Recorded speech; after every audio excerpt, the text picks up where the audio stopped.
Hey guys, before we get into the video, I just wanted to let you all know that this is my half of a full-length episode featuring TK's whitetail hunt over in Finland that can be watched on the Meat Hunters channel. So if you want to check that out, it'll be linked below.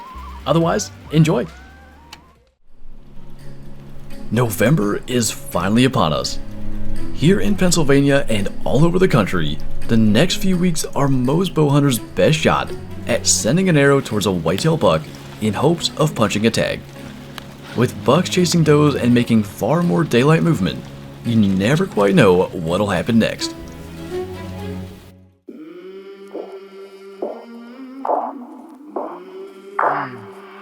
I came from the mud, there's dirt on my hands. Strong like a tree, there's roots where I stand. Oh, I've been running from the law. Hope they won't shoot me down soon. Well, here it is, the morning of November 3rd. It was this day last year where we had the encounter with the bladed 9. But this morning we're actually gonna get the new place. I'm in here by myself, still filming, and I've got a good feeling about this morning. It's probably 29 degrees right now, real still, and we've had quite a number of bucks on camera. Nothing huge, but a couple of 3.5-year-old deer, and my standards are a little lower at this property. I think specifically for kind of like a first buck on land I actually own, so we'll kind of see what happens today, but I feel good about it.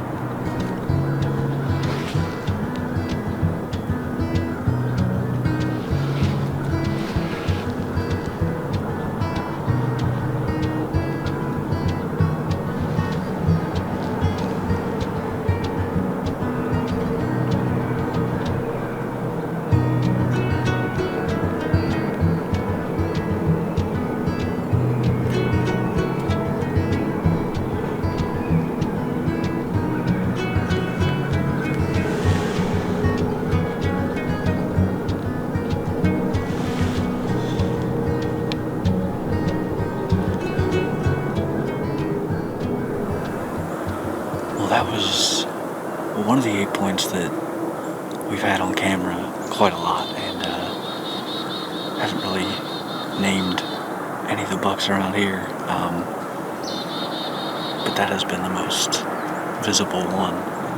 My standards are a little different when it comes to bucks on this property. I think really just like if it were one, kind of like first buck on land I own, I would, like I said, lower my standards a little, but that guy needs another year and he'll look a lot better, so that's good to get eyes on him. I've only had the trail camera footage, so at least I can kind of confirm my suspicions that he needs another year. After the promising morning sit, I headed 30 minutes north to my dad's property to hunt the evening, and he elected to hunt a stand surrounded by bedding areas in hopes that a buck would move through looking for a doe.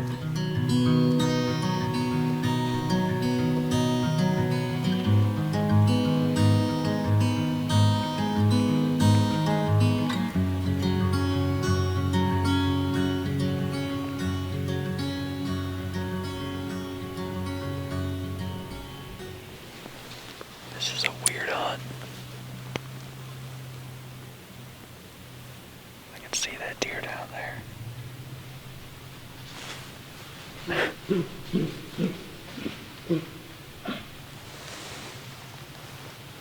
My brother saw this deer the other day. It's been doing a whole lot of that. I'm not sure if that was a bigger doe or what just ran off up there. But I don't know if it's sick or what's wrong with it. It just kind of coughs and make all these noises.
Enjoying the meat hunters so far?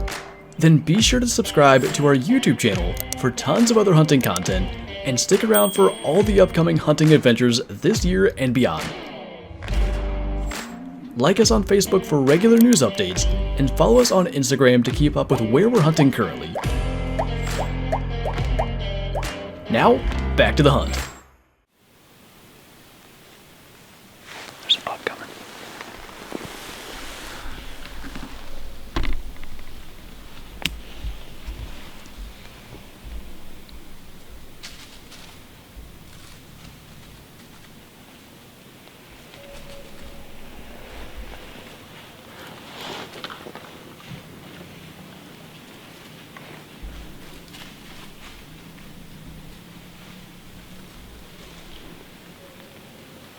Well, we're pretty well out of light already, but I believe that was a buck that we named the 8.5. Last year he had almost a 9th point. This year he's a clean 8, but I saw him for like 3 seconds. I think I bumped the camera when I reached my grunt call. If that's the case, I probably don't have it on film what he did, but man, November 3rd again. Last year, we encountered a buck that we named the Bladed 9, and he's kind of gotten a different name now.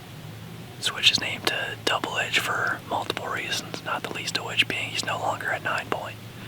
But, I mean, it's encouraging, but so unfortunate it was low light, and even more unfortunate, it was such a brief encounter, but the rut is on, it's November. Gotta love it. Hopefully we can close the deal. As my hunt was playing out, across the farm, Isaac was having a great hunt of his own, overlooking a green field that deer traditionally feed in long before dark.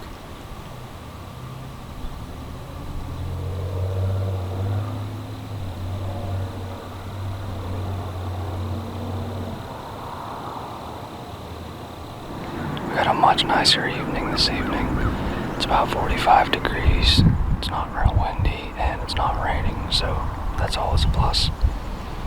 I'm set up where we had the radish plot last year. It's back in the back corner of a field where the deer usually seem to feel pretty safe coming out early. So, hopefully that happens tonight. I got my fingers crossed. We'll see what happens.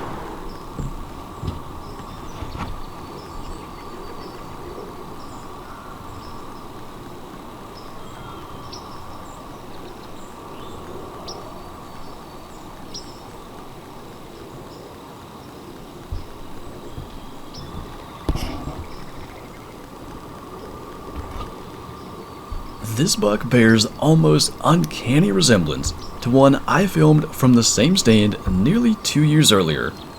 With this in mind, believing the buck is older than it looks, Isaac decides he'll shoot the buck if it presents a shot.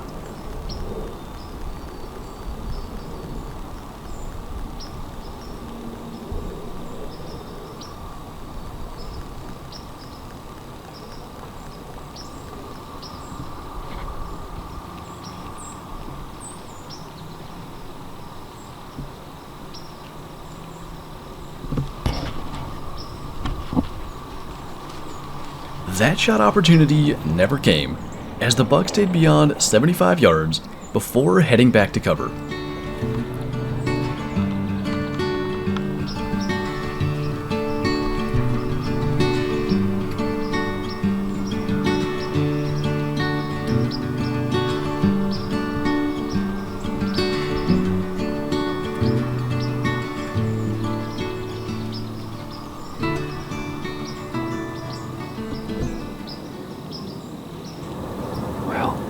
No shots were fired, but that was one of the best hunts I've had in a while.